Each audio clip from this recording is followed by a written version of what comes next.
우리가 성령님의 사역 가운데 특별히 구원의 서정에 대한 말씀들을 쭉 나누고 있는데요. 우리 계획주의 교회에서는 보통 구원의 서정, 구원의 단계를 8가지, 한 10가지를 뭐 하는 것도 있고 8가지로 나누기도 합니다. 뭐 부르심부터 시작한다면 8가지고요. 작정 예정까지 포함한다면 보편적으로 이제 10가지 이렇게 구원의 서정을 말씀을 하는데요. 이제 우리가 그 성령의 사역 가운데 1단계부터 해서 10단계까지 넓게는 그렇게 봅니다. 그 구원의 여정을 보면서 오늘 말씀 보면 하나님께서 미리 정하신 자들을 하나님께 먼저 부르신 자들을 정하시고 부르시고 의롭게 하시고 영화롭게 하셨다고 쭉 성령님의 사역을 말씀을 하고 계십니다. 여기서 이제 한번 우리가 이 고민을 해봐야 됩니다. 부름을 받을 때 부름 받은 우리들 가장 영화로운 모습이 있잖아요. 우리가 영화에 대해서 앞으로부터 말씀을 나누겠습니다만 영화로운 모습, 온전한 그리스도 안에서 신부로서 변화된 우리의 모습이 어떤 모습일까? 어떤 모습일까? 그 상상만 해도 우리 외적인 것을 보편적으로 생각합니다만 분명한 것은 상상도 할 수 없는 그 아름다움을 갖고 있을 것이다는 겁니다. 아름다움, 모두가 감탄하고 탐복할 수밖에 없는 아름다움일 겁니다. 그렇다면은 처음에 예수를 믿었을 때하고 영화로울 때 가장 아름다운 모습, 우리 주님 앞에 설 때 신랑 되신 예수님 앞에 신부로서 내가 서 있는 그 모습, 이 모습은 똑같을까요? 안 똑같을까요? 여기 이제 중요한 이제 부분입니다. 자, 레벨을 더 보죠. 자, 우리가 부름을 받았을 때 레벨이 1이라 하면 영화로운 단계의 레벨을 10으로 더 보죠. 자, 1과 10. 응? 자, 1과 10의 차이가 있어요, 없어요? 1부터 10은 차이가 있잖아요. 분명히 차이가 있지 않습니까? 그래서 1에 있는 사람은 어떨까요, 그러면? 늘 좌절하고, 절망하고, 열등 속에 살아가고, 내가 이 정도밖에 안 돼. 이렇게 살아갈 수밖에 없겠다. 그러면 10단계에 있는 사람은 어떨까요? 우리가 이제 갈등이 생기는 거예요.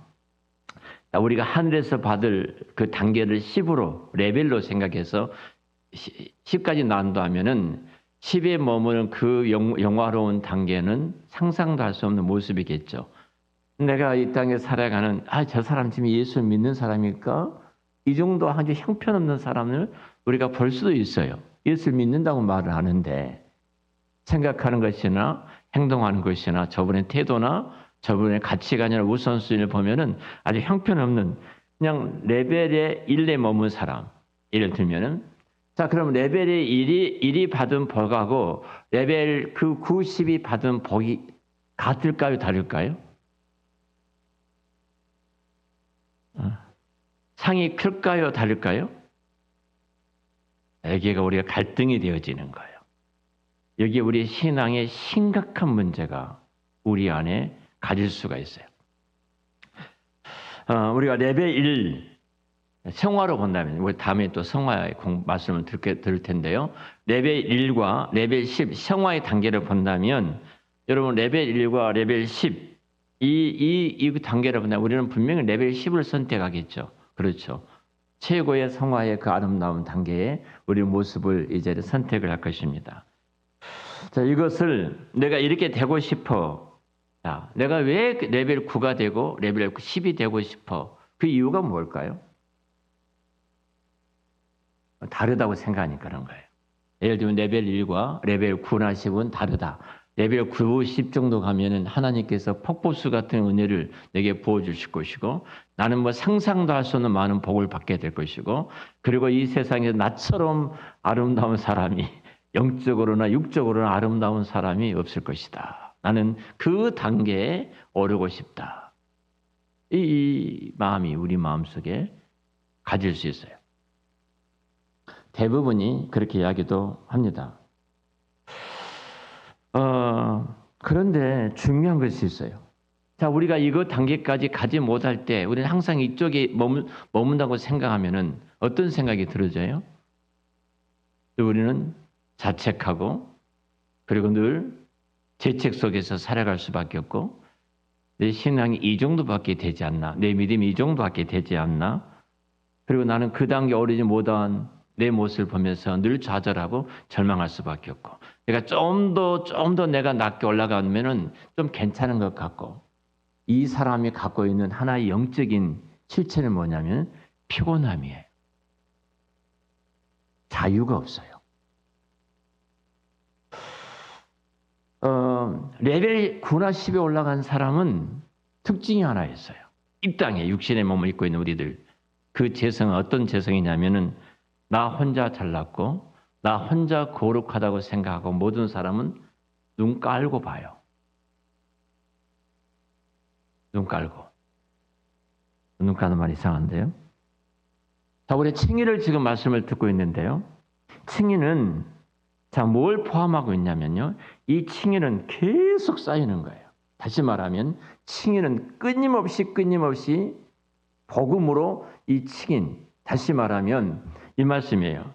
복음은 칭의의 예요. 이 칭의가 계속해서 확인하는 거예요.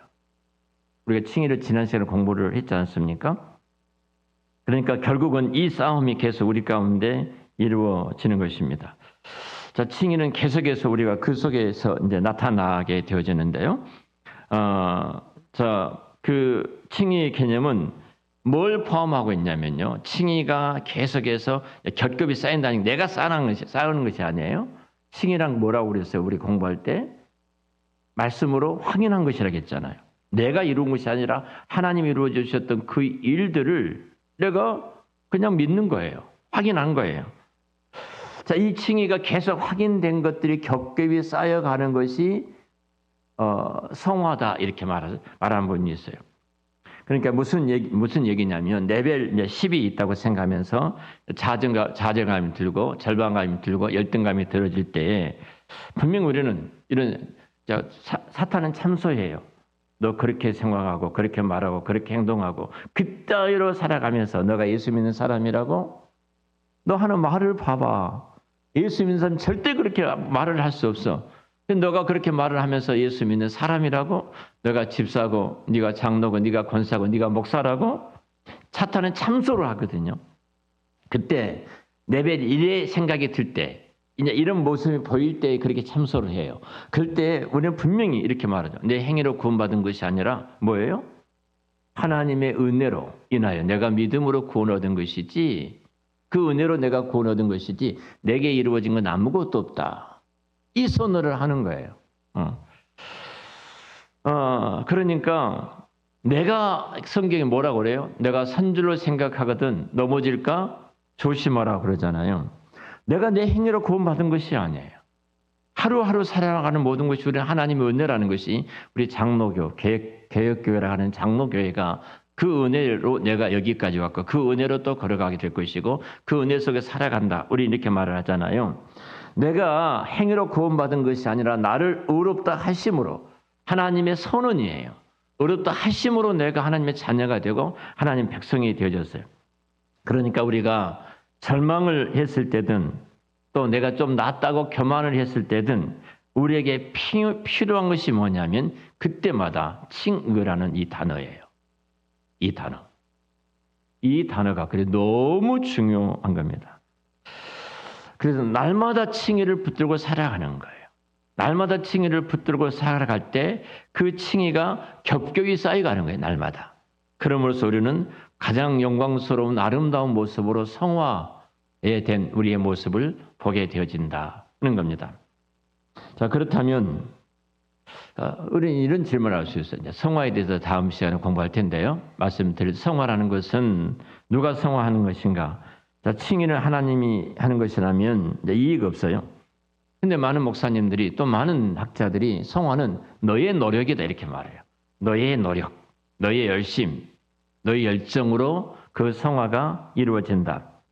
그러니까 성화되기 위해서는 제자 훈련을 받아야 되고, 성화되기 어떤 프로그램에 참여를 해야 되고, 성화되기 위해서는 기도해야 되고, 성화되기 위해서는 성경을 읽어야 되고, 성경을 통독해야 되고, 그래서 이런 것들 하면서 계속해서 그것을 해야만이 우리가 성화가 되어갈 수 있다고 생각을 해요.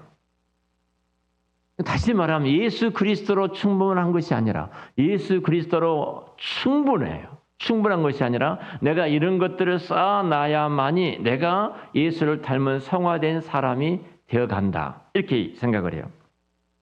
그러니까 지금 어떤 것이 우리가 이제 고민이 되냐면 이런 고민이 되어져요. 복음이 갖고 있는 능력이 사라져 버린 거예요. 내가 뭘 해야 돼요. 내가 노력을 해야 되고 열심을 내야 되고 열심을 내다가 우리들 작심삼일이에요. 며칠 지나면 또 꺼져. 꺼지다 보니까 성화에서 또 낭떠리 떨어졌어. 레벨 2, 3, 4, 5 올라가다가 갑자기 열심히 떨어지니까 제로가 됐네. 1이 됐네. 레벨이. 자, 이런 갈등 구조가 끊임없이 이 땅에서 살아온 우리들의 모습은 영적으로 굉장히 침체할 수밖에 없는 자유와 평안을 누리지 못한 삶을 살아갈 수밖에 없어요. 1에 있든 내 레벨이 1에 있든 아니면 10에 있든 간에 1에 있는 사람들에게는 담대함을 주는 것이 바로 칭이라는 교리이고요. 10에 있는 사람들에게는 겸손함을 주는 것이 바로 칭의의 교리예요. 그래서 이 칭의는 높은 사람을 낮게 하고 낮은 사람을 끌어올려서 똑같이 만든 것이 칭의의 교리다. 그래서 이 복음의 가장 중요한 것은 바로 칭의예요. 복음은 칭의예요. 자, 이제 제가 좀 정리를 해 가도록 하겠습니다. 자, 복음의 능력인데요. 복음에는 두 가지 능력이 있습니다. 자, 하나는 내가 한번 따라서 내가 나를 생각한 것보다 훨씬 더 나쁜 놈이다. 복음 앞에 서면 그래요. 내가 나를 생각한 것보다 나는 훨씬 더 큰 죄인입니다. 자, 이 사람이 무슨 말을 하겠습니까? 제가 그제 집사람이 갑자기 뭘 먹고 싶다고 오리 이렇게 기름 빼는 오리가 시장에 파니까 당신이 좀 사가지고 왔으면 좋겠다 그래요. 제가 이제 사러 갔습니다. 자전거를 타고 사서 시장에 들어가야 되는 시장에 어떻게 자전거를 타고 가겠습니까? 사람 다니는 곳에 끌고 가는데 술 한잔 먹은 사람이 이렇게 옆에 지나가다가 먼저 가더라고요. 가다가 내 자전거 끌고 가잖아요. 자기 발을 딱 차다가 내 바퀴를 쳤어요. 바퀴를 차는 딱 뒤로 째려보면서 하는 말이 왜 자전거를 나를 치냐는 거예요. 제가 뭐라고 하겠습니까? 저는 술도 먹지 않는 목사고 자전거 타지도 않고 끌고 가고 있었고 당신이 옆에 가다가 먼저 가서 그 뒷발로 내 자전거를 찼는데 왜 자전거를 치냐는 거예요. 싸울 수가 없잖아요. 내 생각이 저놈이 진짜 나쁜 놈이에요. 예? 그러면서 나보고 나쁘다는 거예요. 아니, 내가 미안하다고 그랬어요? 미안하다고 두세 번 죄송합니다. 죄송해요. 그런데 또 한 번 딱 때려보더라고요.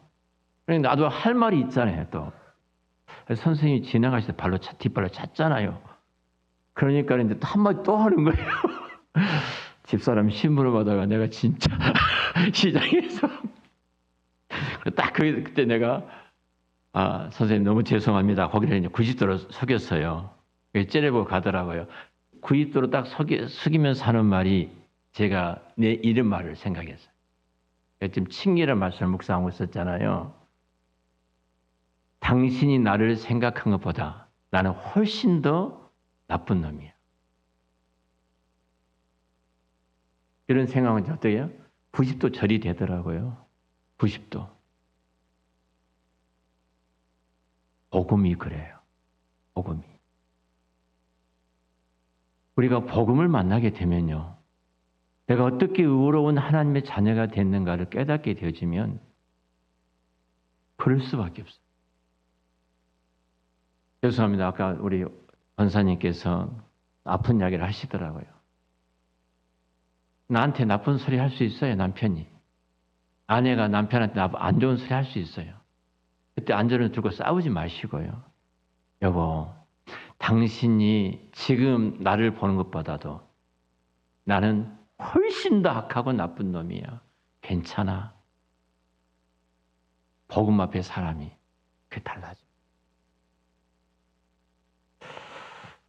여러분, 이 복음은 예수님께서 나의 죄를 사하시기 위해서 하나님이 당신의 아들 예수 그리스도를 이 땅에 보내셔야 해야 할 만큼 내가 큰 죄인이라는 거예요. 하나님이신 그 예수님께서 하늘의 영광을 버리시고 인간의 몸을 입고 이 땅에 오셔야 될 만큼 나는 큰 죄인이라는 거예요. 상상도 할 수 없는 큰 죄인이 그 예수님, 그 하나님이신 예수님이 십자가에서 죽으실 만큼 나는 그렇게 무섭고 악질 중에 악질, 그 사도 바울이 고백했던 것처럼 나는 죄인 중에 괴수입니다라고 고백할 수밖에 없는 거예요. 사도 바울은 돌을 들고 때립니다. 돌을 치는 거예요. 태장으로 40에서 한 대 가마 매를 5번씩 매를 죽도록 맞습니다. 그리고 그 복음을 전하다가 빌립보에서 복음을 전하 붙잡혀서 또 들어가서 말할 수 없는 매를 맞고 감옥에 갇히잖아요. 바울이 어떻게 찬송할 수 있었을까요? 하나예요. 세상 당신들이 나를 생각하고 나는 하나님 앞에서 더 무서운 죄인 중에 괴수이기 때문에 그것이 그들을 용서하고 사랑할 수 있는 거예요. 그래서 나는 내가 생각한 것보다 내가 훨씬 더 큰 죄인이다. 그래서 다른 사람이 여러모를 비난할 때 자존심 상한다고 싸우지 마세요. 싸우지 마세요. 싸우지 말고 누가 나를 오해하고 왜 오해했느냐 뭐 등등의 기분 나쁘다 속상하다 그러지 마시고 나는 당신이 생각한 것보다 훨씬 더 나쁜 놈이다. 그 생각을 복음이 줘요. 복음이. 그래서 화가 나는 것이 아니라 내 자신을 겸손함으로 낮추게 하여. 낮추게. 이것 때문에 겸손함이란 단어가 성경이 말하는 겸손함이 이거예요. 성경이 말하는 겸손함. 여러분, 우리가 복음을 알기 전에는 좀 괜찮은 놈으로 생각합니다. 저도 마찬가지였어요. 복음을 진짜 만나기 전에는 대부분이 목사도 전도사 때도 일 중독자처럼 어떤 일을 맡기면 정신없이 해갑니다. 그리고 부응하고 이렇게 하면은 내가 그래도 괜찮은 놈이야. 내가 좀 그래도 당신들보다 더 열정이 있고 헌신이 있고 내가 수고하고 있어서 이 자리까지 오게 돼서 그래도 내가 그 총신에서 그 비리와 아픔을 보고 편안히 갈 수 있는데 그걸 다 뒤로 하고 진짜 힘든 길인 합신이라는 교단에 와 있고 합신에서 이 힘든 길을 여러분 진짜 힘들었거든요. 합신 와가지고 참기던 교회에서 바로 쫓겨나야 되고요. 올 때 갈 데 없어서 모든 가구나 짐들은 저희 본가에다 다 내려다 놓고요. 그리고 지하에서 집사람하고 처음에는 떨어져 있다가 나중에는 지하에서 그 지하가 얼마나 깊은지 책이 다 물에 젖어가지고 책을 다 버려야 됐던 지하방에서 이 집 저 집 이렇게 전전 근감에 살아왔는데 이런 수고 이런 노력들이 그래도 나는 올바른 길을 선택해서 너희들보다 좀 나아. 이런 마음이 집사람은 또 나는 누구보다 더 많이 수고했다고 언뜻 그 말을 하더라고요. 참 들나? 이 길을 걸어왔어. 나는 그래도 충성스러운 종으로서 좀 그래도 나은 길을 걸어왔어. 근데 그게 뭐예요? 내 의예요. 내 의가 갖고 있는 순간 뭐예요? 다른 사람을 반드시 뭐하게 돼 있어요? 정죄하게 돼 있습니다. 반드시 정죄해요. 끊임없이 목사들을 정죄합니다. 정치적인 목사야, 싹군이야, 막 이러잖아요. 그런데 복음을 딱 만나고 복음을 알고 나니까요. 가장 큰 것이 뭐냐면 얼마나 내가 이런 것들이 더러운 추한 죄인의 모습인지. 그것이 뼈저리게 느껴지는 거예요. 뼈저리게. 복음을 딱 만나면요. 복음이 실제화된다 하잖아요. 복음은 완전히 리셋해버리는 거예요. 그래서 우리가 복음 안에서 깨달은 것들은 내 삶에 내가 얼마만큼 악한 짓들을 많이 하고 살아왔는가. 내 생각하는 것이나 내 말하는 것이나 내 태도가 얼마나 악한 것인가. 그래서 내가 나를 생각할 때 가장 큰 것은 당신들이 나를 생각한 것보다는 훨씬 더 큰 죄인이다. 이 복음 앞에 섰던 우리 고 박윤서 목사님이 그러셨어요. 그 노학자가 우리들한테 강 말씀을 전하시면서 여러분이 나를 가장 이 땅에 거룩한 하나님의 의로운 하나님의 사람으로 볼지 모르지만 여러분들이 저와 함께 3일만 같이 살아보십시오. 이 땅에서 가장 악한 죄인 한 사람을 만나게 될 것입니다. 복음이 그래요. 복음이. 여기서 좀 천천히 가더라도 이 부분이 좀 중요하니까 좀 생각을 해보죠.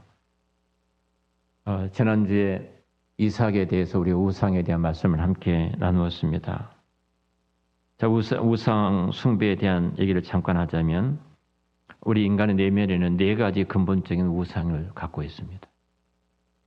이 근원적인 우상이 표면적으로 나타나는 그 행위의 근원이 되고 그런 것들이 동기가 되는데요.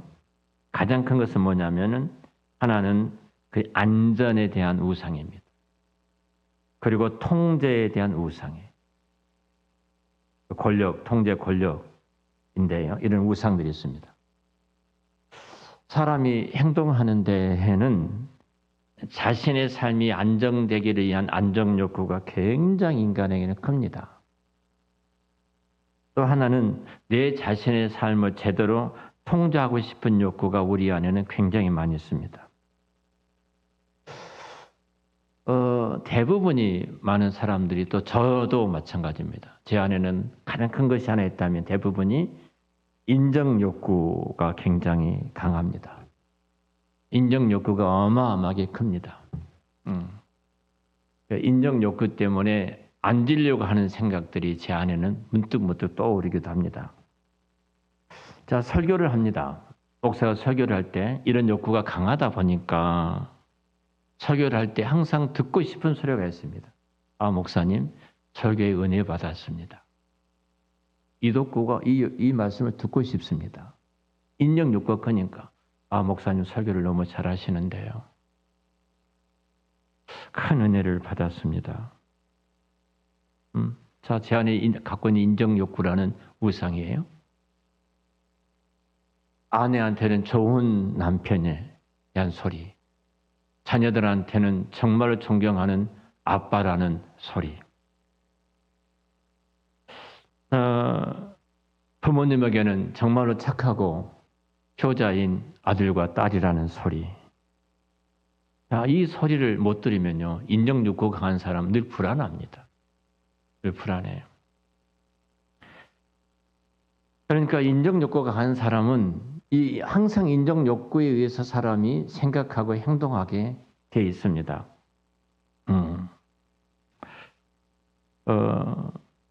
그래서 이 욕구가 충족이 안 되어지면 늘 불안합니다. 불안하고 번아웃 되어져요. 나를 알아주지 않고 인정해주지 않기 때문에 삶의 의욕이 상실되어지고 그리고 큰 수렁에 빠지게 되어집니다. 근데 이 인정 욕구는요, 복음을 딱 만나게 되면 이 인정 욕구가 첫 번째 하는 것이 우상이라는 것을 깨닫게 되어집니다. 얼마나 무슨 우상인가. 우리는 모든 것을 무엇을 먹든지 마시든지 하나님의 영광을 위해서라고 말을 하죠. 내가 먹어도 하나님 영광을 위해서. 근데 인정 욕구가 딱 우리가 우상이 되어지면 하나님 영광은 없습니다. 다 내가 주인이에요. 나를 인정해 줘야 되고 나를 칭찬해 줘야 되고 나를 바라봐야 되고 항상 그 자리에서 내가 주인공이 되어져야 되고 무엇인가 내가 하나를 또 터뜨려서 모든 사람들이 내게 주목을 해야 되고 그러니까 누군가 무엇을 하면 항상 이 사람들의 특징이 하나 있습니다. 그 특징이 뭐냐면 방어적 형태를 항상 취합니다. 그래서 무슨 말이 딱 들어지면 당신이 착각한 것이다. 그리고 당신이 오해한 것이다. 뭐 이렇게 등등하면서 방어 욕구를 하면서 중요한 것이 내 안에 있는 인정이 이제 욕구가 크다 보니까 이것에 대해서 방어를 하면서 비난을 하게 되죠. 그때 딱 복음이 우리를 붙들게 되어질 때, 북될 때 우리는 인정이란 우상이 얼마나 내 안에서 무섭게 작동을 하고 있는가. 거기에 대한 화가 치밀어 오를 정도예요. 내가 그래서 저 사람을 비난한 게 아니라 내가 복음 앞으로 돌아가려고 예를 쓰는 겁니다. 다시 그 칭의라는 복음 앞에 서는 거예요. 그래서 예전에 화가 나고 예전에 분노한 것만큼 이제 그런 자리에 가지를 없습니다. 아예 없는 것은 아니죠. 우리는 타락한 재성이기 때문에 그런 일들이 덜 하게 되어집니다. 이것들이 우리 안에 막 일어납니다. 저는 목사인 저를 비유로 말씀을 드렸는데요. 여러분도 직장에서, 일터에서, 가정에서, 또 집안에서, 만나는 공동체에서 이런 일들이 끊임없이 우리 안에 일어나게 되어집니다. 이런 일들이 우리 안에 목사인, 목회자에게 있어서는 설교를 열심히 또 잘하고 싶은 마음이 있죠. 설교를 잘한 것이 뭔지는 모르겠습니다만 그래서 설교 학교도 많이 개설이 되어지고 우리 합신 같은 경우는 설교 쪽에는 굉장히 많은 투자를 교수들이 하고 있는 것을 한때는 보기도 했습니다. 그렇게 한 이유가 뭘까? 내가 설교를 통해서 교인들에게 인정을 받고 우리 목사님, 우리 전도사님 너무 설교를 잘하셔. 그래서 그 설교학교에 대부분 물어보면은 설교학 석사 과정을 다 한다고 이렇게 말을 하더라고요, 목사님들이. 자, 내가 설교를 통해서 인정을 받고 인정을 받을 때 뭐 하죠? 가장 나타나는 것이 교인을 통제하고 싶은 마음이 들어지는 거예요. 통제예요. 그래서 그 교인들 앞에서 어떤 내가 통제하는 그 권력으로 어떤 힘을 갖고 권력으로 행사하고 싶은 그래서 그 우상은 교회를 안정적으로 끌고 가고 싶은 욕구가 우리 안에 끊임없이 타오르는 거예요. 목사인 제 마음 그런 마음이 있어요. 이렇게 무서워요. 복음 앞에 딱 서는 순간 내 안에 있는 이 우상이 보이는 거예요. 얼마나 무슨 우상이 겉으로는 포장이 다 돼 있지만 우상이 내 안에 있는가 보게 돼요. 또 하나는 복음의 두 번째 능력입니다. 복음의 능력인데요. 복음은 두 가지 능력이 무엇이냐면 먼저 내가 나를 기대한 것보다 나를 생각한 것보다 나는 훨씬 더 큰 죄인이다 이렇게 말씀을 드렸죠. 또 하나는 두 번째는 나는 내가 기대한 것보다 훨씬 더 큰 사랑을 받고 있는 존재다는 거예요. 한번 따라서 할까요? 나는 내가 기대했던 것보다 훨씬 더 큰 사랑을 받고 있다. 네. 자, 이 답을 갖고 있을 때 우리에게 나타난 것은 겸손함이에요. 겸손함. 그리고 담대함입니다. 담대함. 자, 이렇게 좀 정리를 하면 이렇게 정리할 수 있을 거예요. 뭐, 제가 이 말씀 설명 안 해도 뭐 잘 아시니까 정리를 해보죠. 이제 그래서 우리 개혁주의 장로교회, 우리가 갖고 있는 신학적인 틀에서는, 나는 사랑받는 죄인이다. 이 단어예요. 한번 따라서 나는 사랑받는 죄인이다. 나는 사랑받는 죄인이 어디서 할 말이 있겠습니까? 당신이 뭐라 해도 나는 하나님의 사랑을, 죽기까지 사랑하셨던 그 사랑을 받고 있고, 나는 당신들한테 할 말이 없어. 나는 죄인이니까. 나는 하나님 앞에 사랑받는 죄인이라는 사실을 분명히 갖고 있다면 우리는 달라질 수밖에 없어요. 복음이 우리를 다르게 만들어요. 왜 내 말해? 그렇게 할 필요도 없어요. 당신 그 말한 것보다 나는 훨씬 더 나쁜 년이야. 이게 나오는 거예요. 이게 나오는 거예요. 당신이 나한테 말한 것보다 훨씬 나는 더 나쁜 놈이에요. 나쁜 놈이에요. 그래서 그 복음 앞에 설 때 우리는 겸손하게 만들 거예요. 그래서 이 칭의가 우리를 그렇게 만들어서 그것들이 예수로서의 가장 아름다운 모습으로 성화되어 가는 거예요.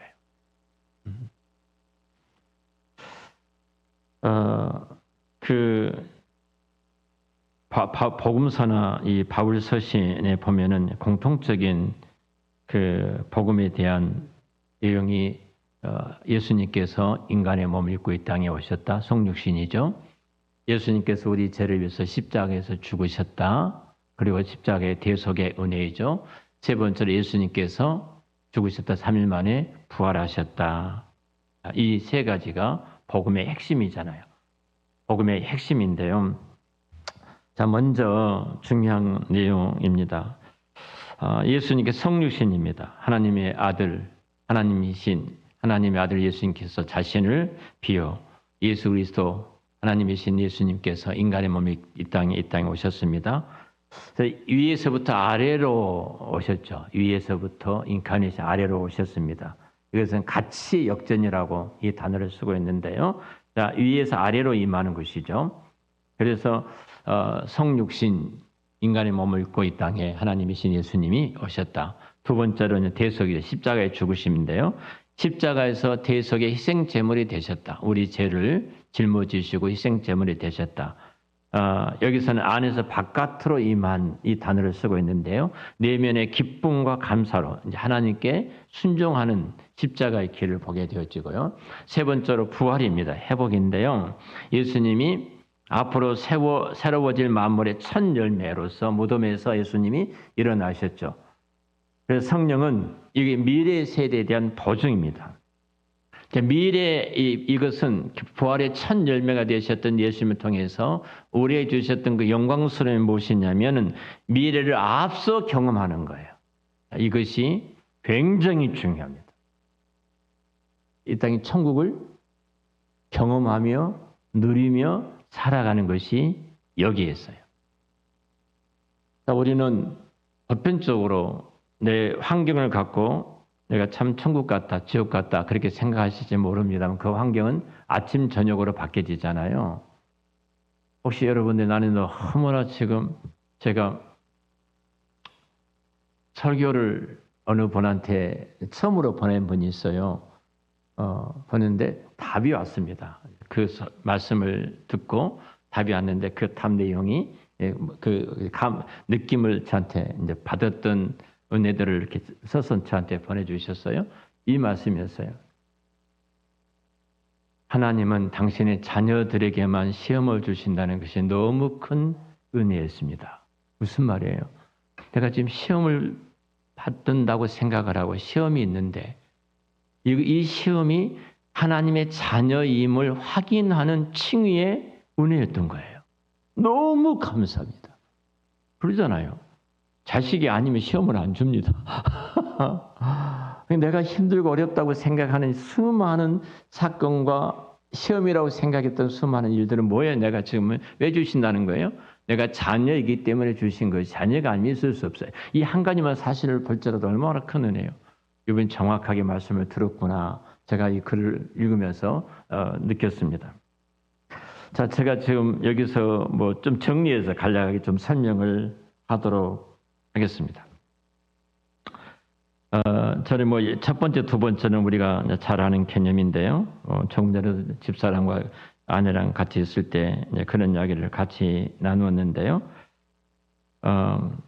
복음은 우리를 언제나 하나님의 거룩한 자녀로 분명히 부르죠. 우리 하나님을 아바 아버지로 부르는 이 담대함과 그 영광을 우리가 얻게 됐습니다. 이 개념이 십자가의 개념이고 부활한 예수님이 십자가의 부활의 첫 열매가 되셔서 우리는 그 부활에 뒤따라가는 모든 열매가 부활로 맺혀지는 그 첫 열매로서 우리 가운데 확증해 주셨죠. 첫 열매라는 것은 반드시 본수확이 있음을 얘기하는 거죠. 첫 열매라는 것은 모든 그 곡물들이 수확을 함께 할 것이라는 것을 본수확에 대한 열매가 첫 열매 아닙니까? 본수확은 반드시 이제 부활할 것을 기대하면서 부활할 존재로 부활자로서 오늘을 이제 살아가는 겁니다. 부활할 자로서 오늘을 살아가는 거예요. 늘 우리는 죽어서 천국 이렇게 생각하는데요. 이 땅에서 우리는 당신의 백성들이 천국의 삶을 어떻게 누릴 것인가 이 말이에요. 내가 너무 힘들고 어려운데, 진짜 힘들고 어려운데 육체적인 연약함과 질병도 갖고 있고 경제적인 어려움도 있고 때로는 내 주어진 환경이 너무나 힘들고 어려운데 어떻게 목사님 지옥이지 천국이라고 말할 수 있어. 자, 이 단어를 팀 켈러 목사님은 포워드백이라는 단어를 갖고 설명을 해주셨는데요. 제가 너무 큰 은혜를 받았어요. 이 부분을 좀 설명하려고 합니다. 칭의의 교리를 갖고 있는 이 복음에 갖고 있는 자들이 오늘을 살아가는 그 모습이거든요. 죄송합니다. 김원자 권사님 아까 잠깐 말씀하셨으니까 해도 괜찮겠죠? 예. 권사님이 힘이 드십니다. 몸이 안 좋으시고 힘이 드셔요. 힘든 권사님을 더 힘들게 하신 분이 누구예요? 제일 가까운 사람. 누구라고 말하지 않겠습니다. 제일 가까운 사람이에요. 평생 이 원수, 죄송합니다. 그러지 않아요. 평생 이 엔수 같은 사람하고 여기까지 살아왔는데 또 내가 평생 이 엔수 같은 사람하고 함께 살아야 되는가? 한 예를 설정한 거예요. 그럴 수 있잖아요. 지옥이라는 거. 지옥 같아요, 정말로.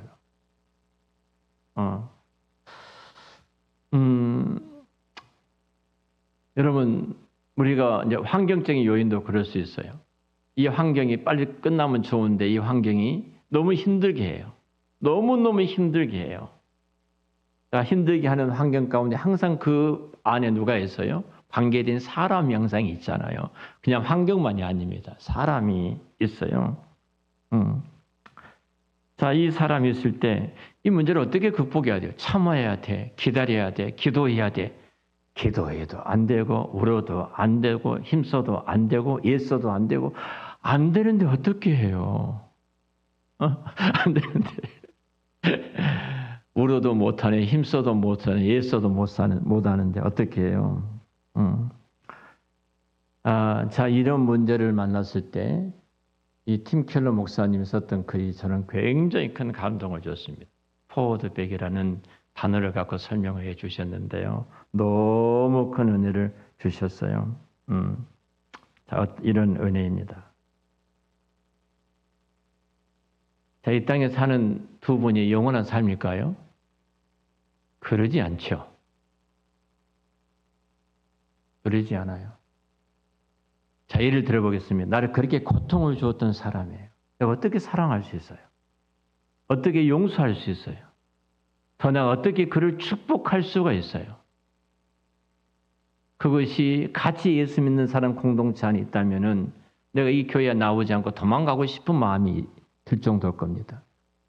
부부가 그렇다면 내가 진짜 예수 믿기 때문에 서로가 예수 믿기 때문에 이혼하지 못하고 살아가지 진짜 지옥 같은 삶이라고 생각을 할 것입니다. 네. 포도백이란 게 이거예요. 부활의 첫 열매가 되셨잖아요. 가장 영광스러운 영화로운 모습으로 바뀌어지거든요. 그런데 남편이 죽어 천국에 가 있습니다. 갈 거예요. 나도 갈 거고. 거기는 가장 영광스럽고 영화로운 모습으로 바뀌어져 있을 겁니다. 그 남편을 내가 생각해 보세요. 상상도 할 수 없는 아름다운 말, 사랑의 말. 예수님께서 나를 위해서 죽기까지 하셨던 그 희생의 이상의 사랑을 담아서 나를 대할 수 있는 그 남편을 어디서 만나는 거예요? 그것을 만난다는 거예요. 그것을 바라보는 거예요. 그것을 바라보면서 오늘 내가 그 은혜로 내 남편을 볼 때 나는 남편보다 훨씬 더 뭐라는 거예요? 악질적인 죄인인데 당신이 나를 생각한 것보다 내가 나를 생각하는 훨씬 더 죄인이야. 그렇게 생각한다면 호드백 한다면 어떻게 돼요? 남편을 용서할 수 있고 남편을 사랑할 수 있고 남편을 축복할 수 있어요. 예수님이 그러셨잖아요. 예수님이. 바울을 보세요. 어떻게 했습니까? 베드로를 보세요. 어떻게 했습니까? 3번씩 모른다고 맹세하고 저주까지 하지 않았습니까? 근데 주님은 포도백 파는 거예요. 가장 아름답게 변화될 하나님 나라의 일꾼의 바울의 모습을 보고 여기서 뭐 하는 거예요? 그를 사랑하고 그를 축복하고 이 저주하고 예수님을 저주하고 비난한 수많은 사람들 향해서 저들이 죄를 알지 못한다고 축복하고 기도할 수 있는 것이 바로 저들이 예수를 믿어 변화될 가장 영광스러운 모습을 보고 있었기 때문에 그렇게 할 수 있었던 거예요. 복음이 우리를 그렇게 바뀌는 거예요. 뒤집어 놓는 거예요.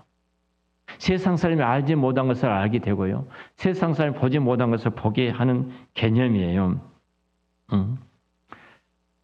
전에 우리 선교사님의 자녀가 6살 먹은 자녀가 외국에서 이제 죽게 되지요. 물에 빠져 죽어서 한국에 들어옵니다. 들어오고 제가 그때 청년 선교부를 섬기고 있었기 때문에 그 장례를 제가 집례를 했습니다. 그 어린아이를 집례할 때 앞이 캄캄한 거예요. 그 파송한 교회 가서 저보고 설교를 해달라고 해서 하필이면 그 무거운 설교를 내가 해야 된가. 하나님 앞에 너무 그냥 무겁더라고요. 근데 그 생명을 붙들고 그 부모, 선교로 파송된 그 부모를 붙들고 그 할아버지도 그 장로님이고 권사님이신데 그분들을 붙들고 기도했습니다. 기도하면서 느낀 은혜가 그거예요. 어떻게 이분들이 슬픔을 이겨낼 수 있을까? 할아버지, 할머니가 어떻게 이 손자를 떠나보내고 그 슬픔을 이겨낼 수 있을까? 세상 사람들이 수많은 비난을 하잖아요. 선교사 자녀가 이렇게 해서 물에 빠져 죽었다고 비난할 텐데 특별히 예수 믿지 않는 집안의 가족들은 더 비난할 텐데 어떻게 이것을 이겨내면서 이 가정이 이 두 주변의 사람들에서 채워질 것인가? 그때 하나였습니다. 미래를 당겨오는 겁니다. 포도는 미래를 당겨 빼가는 거예요. 당겨오는 순간 가장 영화로운 모습으로 그 아이는 지금 신랑 대 예수님 앞에 신부의 모습으로 그 아이가 있을 거예요. 그리고 그때 내가 어느 날 그 아이를 할아버지가 만나게 될 때, 엄마 아빠가 만나게 될 때 어떻게 볼 것인가?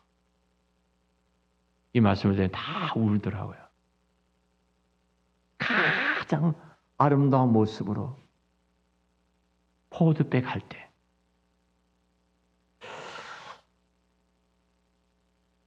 여러분 예를 들어보겠습니다. 맨날 나를 두들겨 패는 아버지가 있습니다. 예수를 믿으신데도 불구하고 이분이 술 한 잔 들어가시면 술을 못 끊고 그냥 늘 어렸을 때 두들겨 패는 거예요. 진짜 없었으면 좋겠습니다. 근데 이 포워드백을 하게 되면요. 그 미래를 지금 내가 가지고 와서 보게 되면요. 분명히 천국에 가면은 우리 아버지가 지금은 술 먹고 나를 패는 아버지로 있지만 가장 영광스럽고 아름다운 모습으로 우리 아빠가 그곳에 계실 거야. 하나님의 사랑으로 그 사랑이 충만함이 말할 수 없이 클 것이고 예수님께서 나를 위해서 죽기까지 그 사랑했던 그 사랑에 가득 담은 사랑의 모습으로 내 아버지는 바뀌어질 것이고 가장 아름답게 변하죠. 이 세상에서 만나보지 못할 가장 아름다운 모습으로 내 아버지가 바뀌어질 것이라는 그 아버지를 내가 만날 수 있겠다는 생각을 할 때 내가 그 아버지의 사랑을 받고 사랑을 준다고 생각을 하게 될 때 그 생각이 그 은혜가 지금 뭐 하는 거예요? 그 복음이 바로 지금 아버지를 사랑할 수 있고 그 아버지를 용서할 수 있고 그 아버지를 축복할 수가 있는 거예요. 여러분, 우리가 그래서 복음의 속성을 알게 되면요, 안과 뒤가 바뀌고 위아래가 바뀌고 모든 것이 다 뒤집어지게 되어 있습니다. 그 우리를 새 사람이라고 말을 하는 것입니다. 복음이. 새 사람이 되려고 노력하는 것이 아니에요. 그 복음 자체가 우리를 새 사람으로 뒤집어 놓은 거예요. 그래서 성경에 높은 자가 낮은 자를 섬기고 그렇잖아요. 먼저 된 자가 나중에 되어지고 이 모든 원리들이 다 이 복음 안에서 나온 것입니다. 세상의 가치 기준을 완전히 뒤집어 놓은 거예요. 세상은 내가 올라가야 돼, 내가 지배해야 돼, 내가 증명해야 돼, 내가 오늘 어떻게 사냐에 따라서 내 미래가 이렇게 바뀌어질 거야. 이게 세상 가치의 기준이거든요.